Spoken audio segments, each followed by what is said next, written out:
പത്തനംതിട്ട കോന്നി ഇളക്കൊള്ളൂരിൽ വീടിന് തീപിടിച്ച് യുവാവ് മരിച്ച സംഭവത്തിൽ അസ്വാഭാവിക മരണത്തിന് കേസെടുത്ത് പോലീസ്. മകന്റെ മുറിയിൽ നിന്നാണ് ആദ്യം തീ ഉയർന്നതെന്ന് മഹേഷിന്റെ മാതാവ് വനജ പോലീസിന് മൊഴി നൽകി. അതേസമയം മഹേഷിന്റെ വീട്ടിൽ മദ്യലഹരിയിൽ അപകടമുണ്ടായ ഇന്നലെയും കുടുംബകലഹം ഉണ്ടായതായി അയൽവാസികൾ പറഞ്ഞു.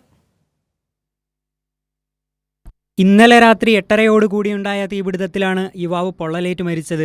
ലക്ഷം വീട്ടിൽ വനജയുടെ മകൻ മഹേഷിന്റെ ജീവനാണ് തീപിടുത്തത്തിൽ പൊലിഞ്ഞത്.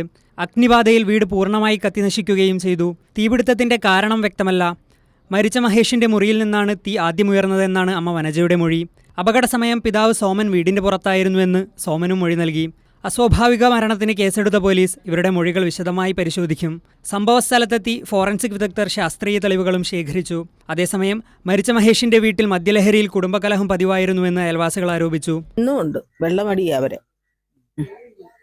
അവരിന്നലെ മയങ്ങി ഇവിടെ വീണു. ഇവിടെ നിന്ന് ഞങ്ങളെ പിള്ളേരെല്ലാം കൂടെ കൂടിയുണ്ട്. അവിടെ നിന്ന് ഈടിയെന്ന് വലിച്ചു കയറ്റി ഇവിടെ കൊണ്ടുവന്ന് കിടത്തി വെള്ളം കൊടുത്തപ്പോഴേ വായിക്കകത്തൊന്ന് കുങ്ങുമാന്ന് വാടയടിക്കുക.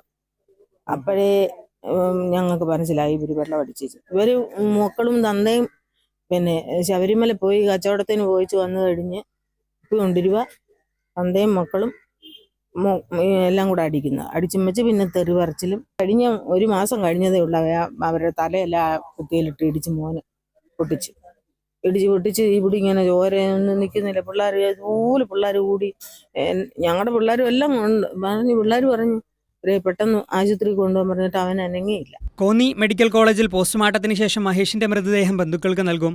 കൈരളി ന്യൂസ്, പത്തനംതിട്ട.